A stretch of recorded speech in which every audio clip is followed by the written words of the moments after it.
आपले यूट्यूब चॅनलवर सर्वांचं स्वागत आहे। आतापर्यंत जे तुम्ही माझे व्हिडिओ पाहिले त्याच्याबद्दल मी तुमचे आभारी आहे। आज मी तुम्हाला बॉबिन केसबद्दल माहिती देणार आहे। फुल शटरची बॉबिन केस कशी असते, हाफ शटलची बॉबिन केस कशी असते, पिकोच्या मशीनची बॉबिन केस कशी असते हे मी प्रकार तुम्हाला सांगणार आहे। तर आपण सुरू करूया पिकोच्या मशीन पासून।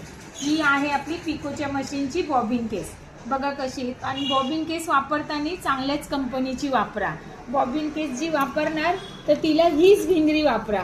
भरपूर जणे जी पत्र्याची भिंगरी मिळते ना ती यूज करतात, तर ती नका करू, तिला गंज वगैरे पटकन लागतो। ही आहे जर्मनची भिंगरी, जो आपण जर्मनचे भांडे वगैरे वापरतो ना त्याच्यासारखंच आहे हे।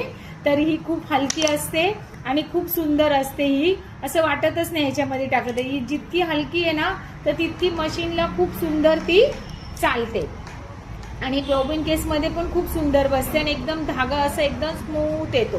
तर ही आपली आहे पिकोच्या मशीनची बॉबिन केस। दुसरी आहे आपली हाफ शटलची मशीन। तिला बघा कशी बॉबिन केस लागते अशी, आणि तिची जी भिंगरी असते ती अशी असते। ह्या भिंगरीमध्ये खूप फरक आहे। पण तुम्ही ही भिंगरी छान आहे म्हणून याला लावायचा प्रयत्न करू नका, तर लागणारच नाहीये। हीच भिंगरी ह्या केसला लागते। ओके, बघा हिची फिनिशिंग वगैरे इतकी छान आहे ना। हे बटन आल्हाद असं खोलायचं आणि आल्हाद आपण शटल मध्ये लावायचं।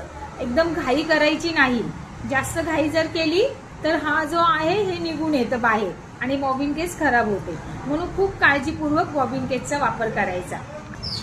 आता ही आहे तिसऱ्या मशीनची बॉबिन केस। ही आहे फुल शटर। फुल शटरची मशीन आहे ना तिची ही बॉबिन केस आहे। बघा हिची पण ही किती वेगळी आहे।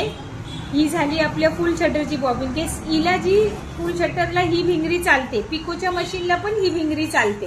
ही भिंगरी ह्या दोन्ही मशीनला, हाफ शटरला ही भिंगरी चालत नाहीये, तर चुकून पण वापर करू नका। तर हिची फिनिशिंग बघा, ही आहे आपल्या फुल शटरची, ही आहे पिकोच्या मशीनची, आणि ही आहे आपल्या हाफ शटरच्या मशीनची। तर ही खूप तुम्ही काळजी घ्या कोणत्या मशीनला कोणती लागते ना। तर ही फुल शटरला लावाल, ही हाफ शटरला लावाल तर नाही चालणार। तर ह्या आहेत आपल्या प्रकार बॉबिन केसचे। तुम्हाला कसे वाटले असेल तर मला नक्की कमेंट करा, लाईक करा, शेअर करा। माझा व्हिडिओ आवडला असेल